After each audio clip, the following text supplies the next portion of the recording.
Alright guys, welcome back to Formula 1 News. 24 hours after Christian Horner's departure and Red Bull, the rumour mill is seriously circulating. What does it mean for Max Verstappen, but also what is Horner's future at potentially another team? Horner confirmed in his resignation speech yesterday at Red Bull headquarters that he is still employed by the team for now, but that is likely to change very shortly. It means that he can't just jump ship and go to another team, and with Ferrari saying that they're no longer interested in his services after definite interest a couple of years ago, what do we all believe watching this from the outside? Very much into your thoughts in the comments. Hit the like button if you enjoy. Subscribe if you're new as always. I greatly appreciate it. I do appreciate this image is rather cursed. So let's move on and we'll see what actually happens.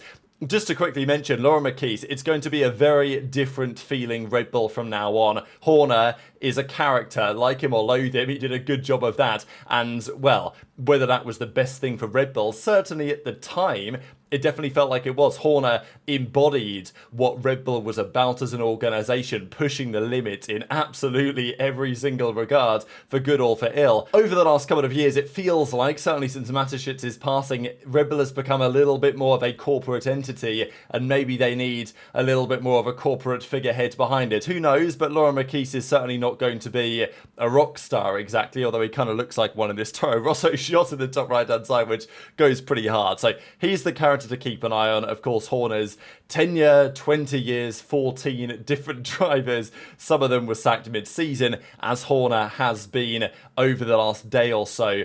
Pretty remarkable, though, to look at this, that now Toto Wolff becomes the longest serving team principal with over 4,500 days. Vasseur is the second longest serving in addition to Andrea Stella. Vowles at Williams has now been there well over 2 years. Komatsu, Cowell at Aston Martin, Wheatley, technically Briatore, although I don't think he's actually the team principal, but he is effectively acting as it.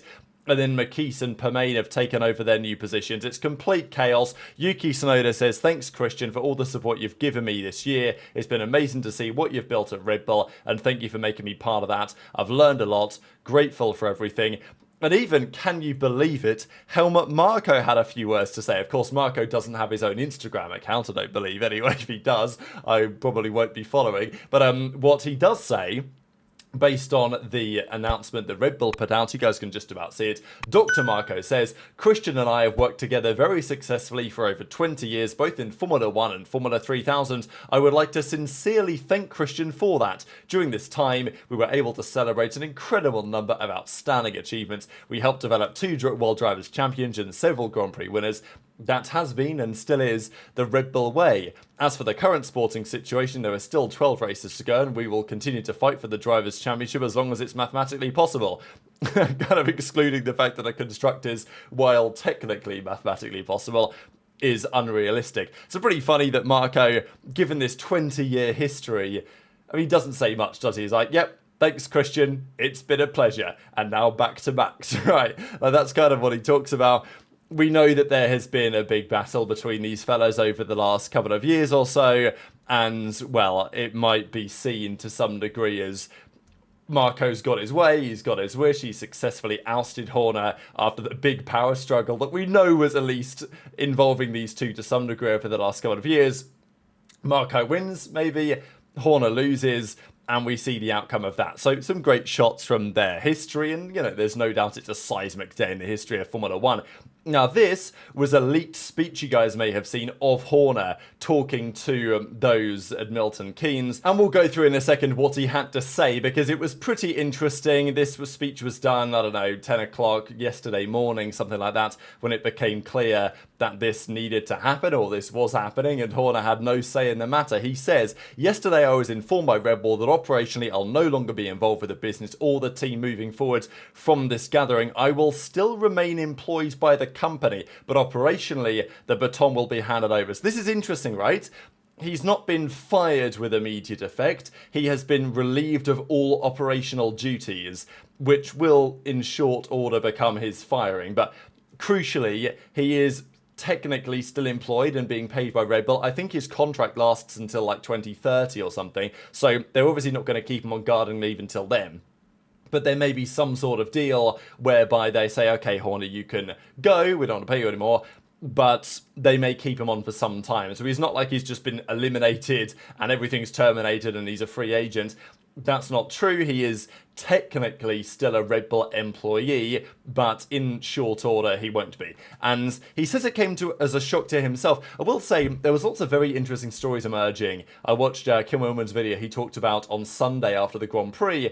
There was a real feeling that this was coming, that some of Horner's close advisors, Paul Smith, who was getting fired, was in tears, and Horner himself looked rather, let's say with the belief that this was probably going to happen. Maybe it wasn't communicated to him totally until Monday evening, but I think from Sunday, from Grand Prix day, maybe there was a feeling, I don't know if this is true, but maybe it was like this is the last chance to hold on to things, right, if Max does well this weekend, and then when it was a bit of a shambles, I don't know, maybe when Max spun at the final couple of corners on the safety car restart, Horner knew at that time that his history was set and his time at Red Bull was doomed to come to a close.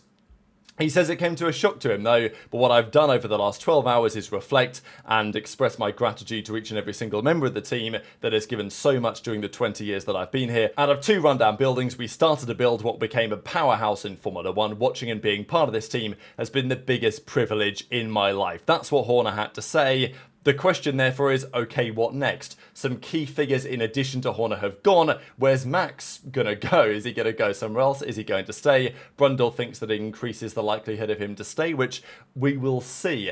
At the end of the day, it depends on performance. Newey's gone, Wheatley's gone, Perez is gone, Horner's now gone. There's not many people left in that team, and it's quite clear they are going to need to do a substantial rebuild. But I will say, these next 8 months are very important indeed in the lead up to Melbourne next year, because we know that Horner was spearheading and maybe he bit off too much than he could chew, bit of more than he could chew, in the sense of putting Red Bull as a works engine manufacturer, leading that project in addition to leading everything else. Maybe that was too much, maybe that wasn't the right decision. Maybe Porsche, who wanted to come in and work with Red Bull, that Horner wasn't willing to give up 50% of the team's control to, he wasn't willing to do that. The team maybe wasn't willing to do that. Whether it was totally Horner's decision, the way that things have happened over the last couple of years, I'm sure there have been other decision makers, but I think some of Horner's decisions have ended up biting him. But if the engine project does turn out to be too ambitious, and even over the last few days Horner's been saying that it would be embarrassing if Mercedes were to lose to us next year, implies that the expectations for next year's Red Bull engine project, for a very complicated set of engine rules and the biggest change that we've ever seen in Formula 1 in terms of chassis and aero regs at the same time, if that was too much for Red Bull to properly handle and the team that Horner put together, then getting rid of him now is not going to solve that. It's a total rebuild, and it will become very clear in Melbourne 2026 what the competitive picture looks like for the respective teams, and therefore also what rebuilding other teams may need to do. I think there's definitely going to be a situation next year. Let's say Mercedes is the best engine. Max, I've believed for some time that Max would stay at Red Bull. It feels like he very much could go to Mercedes, and I totally wouldn't rule it out. I think the chances are less than 50-50, but they're not much less than 50-50.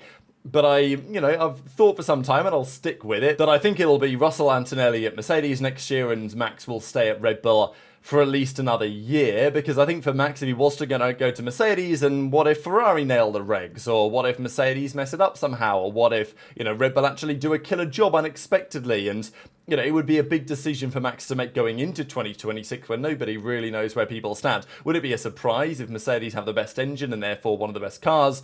Absolutely not. But if that is the case, then okay, Max can decide from Melbourne 2026 that okay, I want to make this move to this team, and it will become very clear what the competitive picture of the next couple of years in Formula 1 will be. And if that is also true, then other teams will look for potentially altering their management, right? Let's say Ferrari turn up to next year and it becomes clear that it's a disaster, right? They're not where they want it to be. They will look to make serious changes, you would imagine, at that point.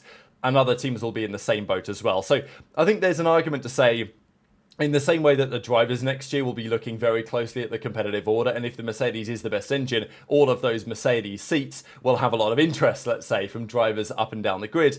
It could be the same for Horner in the sense that he sits out a few months, watches from the sidelines, and then next year, depending what happens, somebody is going to be on the phone, and somebody might well be on the phone now. Verstappen turned up to work. Thought it was pretty funny because Sky Sports was saying, Verstappen was there at the factory to, calm the team down and say, look, I'm still here, I'm still working. look, he turned up to Milton Keynes. He's got a job to do, right? He's got to be in the sim. I'm sure that he was having a few words and maybe reassuring some people that he's not going to leave. But everybody knows that it's kind of all over the place right now, and whether Max Verstappen is going to take on the position as the new chief marketing officer and the new director of communications and the new team principal, who knows? But we do believe that at least the Verstappens were to some degree involved in getting Horner ousted. Now, there was a new bit of information on why this happened now, because I think the timing was probably the most interesting thing about this. Horner getting let go isn't really a surprise. Like, we thought it might happen last year, to be honest, when all the allegations came out. Then at the end of last season, failing to win the Constructors, it felt possible. Horner could have thrown in the towel and resigned, but he didn't. He stuck it out.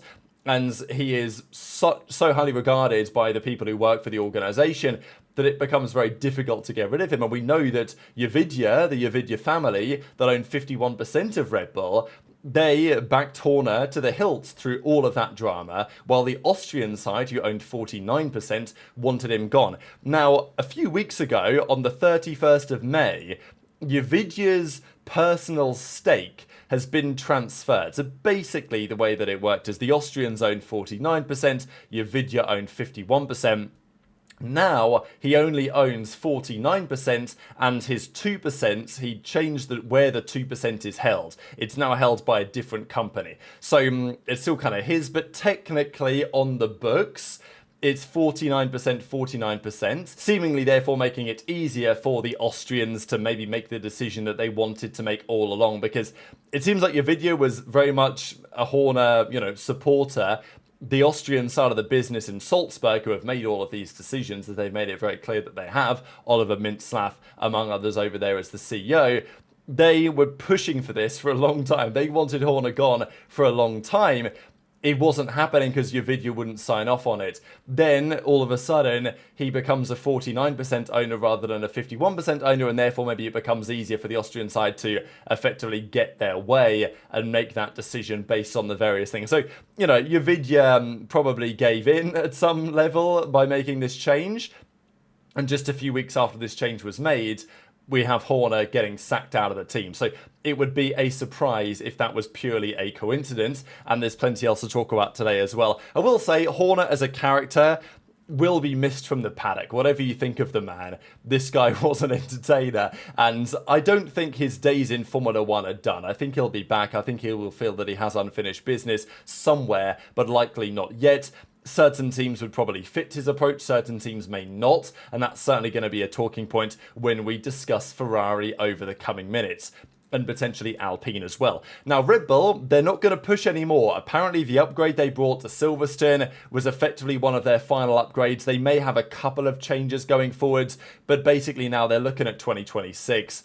That's their focus, because it's funny how it works, right? At the start of the season, there was lots of talk from Red Bull saying, all right, Max, we're going to try everything. We're going to do our best to give you a car that's capable of winning this year's championship. And they committed quite a lot to that.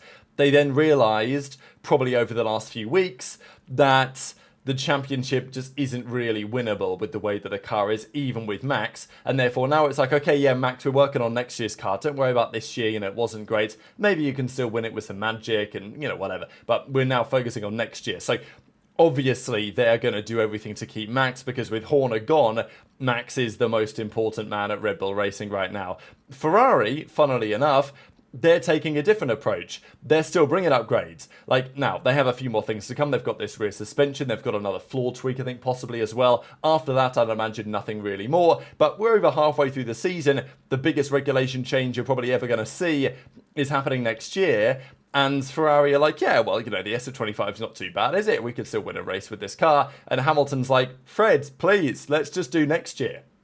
But maybe there's a good reason why they're making this decision. Now, this is a big update. So we know that in a few days' time, I think it's on the 16th of July, they're doing a Mugello filming day with the SF25, and they're going to equip it with the new rear suspension. They're also going to do a testing previous car session with the SF23. Now, the rumour was, as of a few days ago, that it was going to be Leclerc and Giovinazzi driving the SF25 in this filming day. but with the new rear suspensions, they can test it out and get a feel for it. And it was a surprise to us that it was being reported in the press that Hamilton wouldn't be there, that it would be Giovinazzi instead, because you'd have expected Hamilton would want some time on track with the new massively, improved or at least changed machinery and how he feels about those changes and feedback and direction and whatever. But according to Auto Racer, they know their stuff. Hamilton will indeed be there, and his presence was never in doubt. So he will be sharing the 200 kilometers that they can do with Leclerc, and it'll be Hamilton and Leclerc in the car for the the SF25 test. If they're doing a TPC as well, maybe that's where Giovinazzi comes in. But that's a big update on the Ferrari side. That yes, at Mugello, Hamilton will be back at Mugello in a Ferrari as part of that filming day. They're going to want to get their drivers' feedback on that rear suspension change, and Hamilton will get a first feel for it likely before it is debuted in Spa. Now, speaking of Ferrari, let's talk about the Horner piece.